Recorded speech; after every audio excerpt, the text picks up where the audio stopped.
All right, and my first guest is now calling in from Ohio, Indy pro wrestler Aaron McCormick. Joining me right now. What's going on? What's going on, man? I'm doing good, and thank you for joining me this evening. Thank you for having me. Pleasure. Let's go ahead and get started. And how did your wrestling begin? How did your wrestling career got started? Uh, Actually, my tag team partner, it was probably when I was like 17, I got my start here in Ohio. My tag team partner actually moved in next door to me. And he kind of took me under his wing at the time and showed me the ropes and broke me into the business that way, where the place he was wrestling at. So it's kind of how it happened. It's kind of weird how we moved in next door liking the same thing I did. It was kind of strange how that happened. Do you remember your first match that you ever had? And if so, who was your opponent? What company was it for, Yeah, and where was it located? it was in, I believe, Greenfield, Ohio. It was for a company called DCW. And I think the guy's name was The Sickness.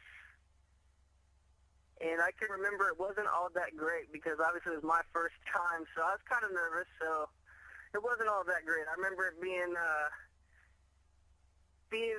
I was very nervous, and I wasn't happy with it. Mm. I guess that happens sometimes. Like you said, first time want to make a good impression, and sometimes things don't go the way that people have in mind. But like Yeah, it, it was actually, it's weird that happened because, like, I wasn't even supposed to wrestle that day. Like, I was still kind of training, and the sickness, he was supposed to wrestle, didn't show up, so I kind of got thrown in place at the last second. So, of course, my nerves was kind of, going out of control. I was nervous as all can be, so. And plus, it was my first match in front of a crowd, so, of course, any newcomer is going to be nervous. So I was nervous beyond belief.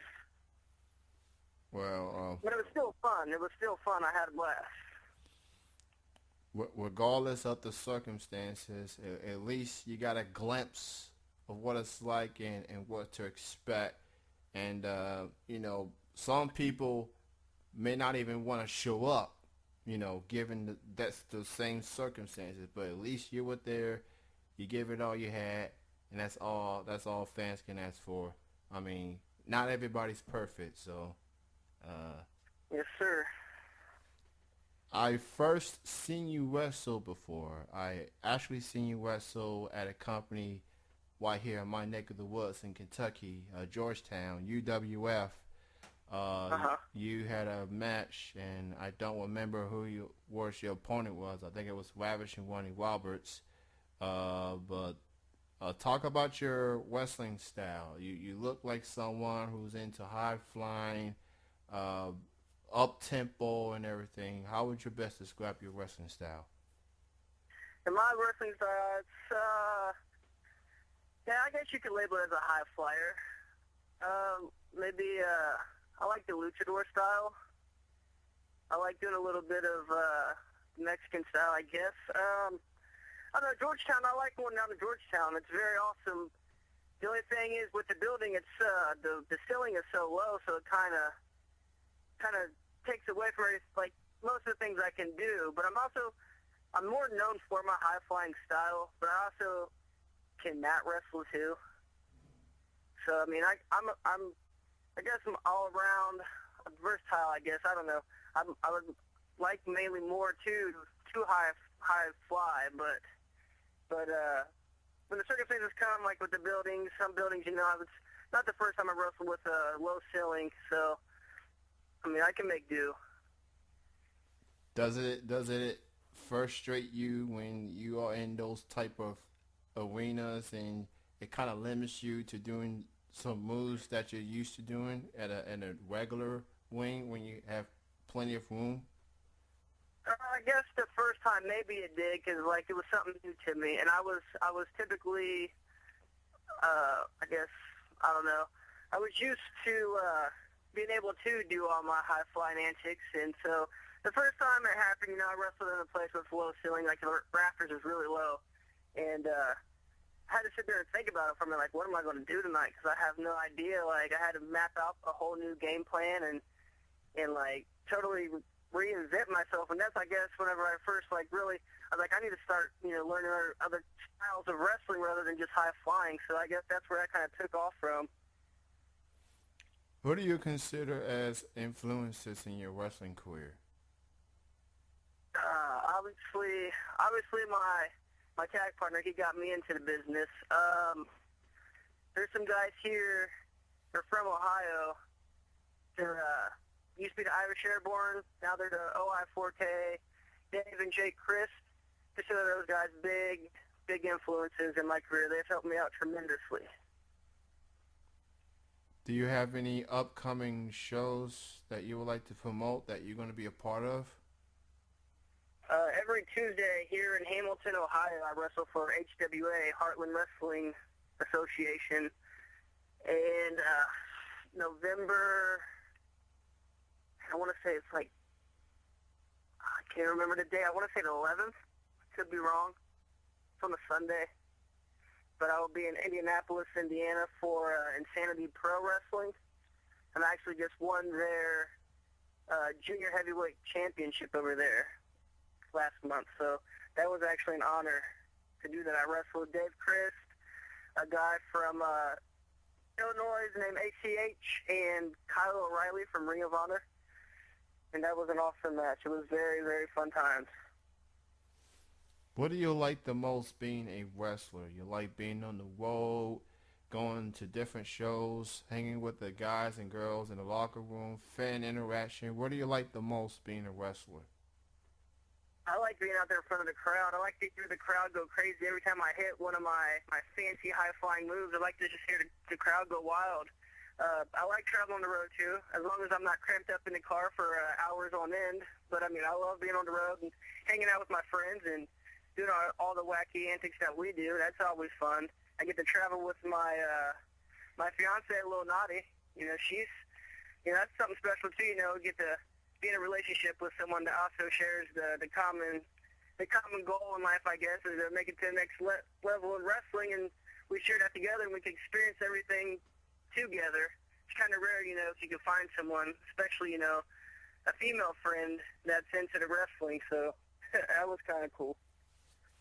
I'm definitely a fan of Little Naughty, who is, I believe, still currently the UWF Vixens champion. She's a heck of a competitor herself. Nothing but respect for her. She's totally great. And you two wrestle in Ohio, and everybody go check out Aaron and Little Naughty Tuesdays in Ohio. Support your local indie wrestling shows out there. They are the backbone of professional wrestling. It can't get any better than that. All your favorite wrestlers on television, they didn't get their start in the backyard. They got their start in Indy. They had to pay their dues. Go support your local indie pro wrestling shows out there. As far as wrestlers is concerned, who are some people that you haven't had a chance to work with but would like to be in the ring with someday? Oh, man. I would love to have a match, like my all-time dream match, with to wrestle Rey Mysterio. That would be amazing. So if I could ever accomplish that would be something I would cherish. Rey Mysterio, I gotta say, for a guy who's late in his career and still able to perform at a high level, it's just fun to watch. The guy, I don't know how old he is. He's definitely getting up there with age, but he still can do the moves that he did 10, 15 years ago. It's unbelievable. Oh yeah, he's one of the guys that gives me hope. For myself being so small, I always get this courage, I'm like, I'll never make it. I'm too small. I'm too little, Like, I've heard that before from people. But then there's guys like Pac on the Indies level that, that was trying to get USA, and it wrestled all over in Japan, and it just got signed to WWE. You guys got like Evan Bourne, Matt Fidel, that's another little guy that also gives me hope that maybe I can make it one day into the WWE to achieve my goal to be one day wrestle Rey Mysterio. So those guys right there, I guess, maybe Wrestle Pac, Matt Fidel, Rey Mysterio, those would be matches I would like to have, I believe, because those are the guys that are small like me and give me hope. Now that I think about it, it seems like a lot of companies nowadays are starting to rely more on the quote unquote little guy, not necessarily the heavyweight. I mean, you got the CM Punks and the Daniel Bryans of the world, and then you got a lot of people of Ring of Honor.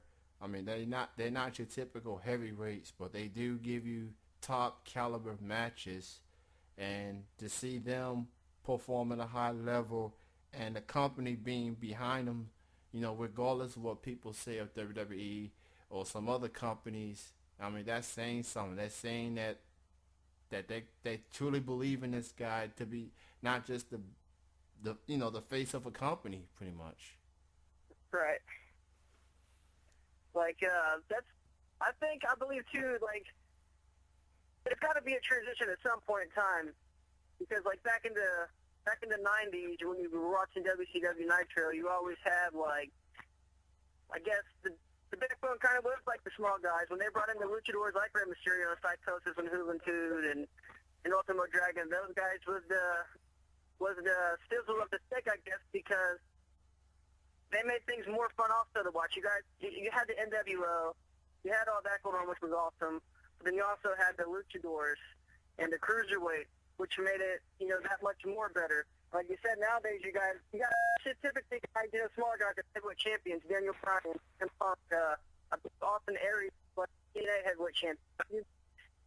You probably want to see 5 years ago, maybe 7 years ago. Probably want to have. It's got to be a transition, I believe. The little guys are more chances. Absolutely. Aaron, I'm going to go ahead and let you go. Thank you so much for joining me. And you tell Little Naughty I'll be interested in interviewing her whenever she get a chance. But thank you for joining me. I hope to see you. I hope to see you in the future in UWF sometime down the road. And again, thank you for your time. Thank you, sir. It was a pleasure. You have a good night. You too. All right, bye-bye. That was Aaron McCormick joining me here on Triple Threat Wrestling Radio.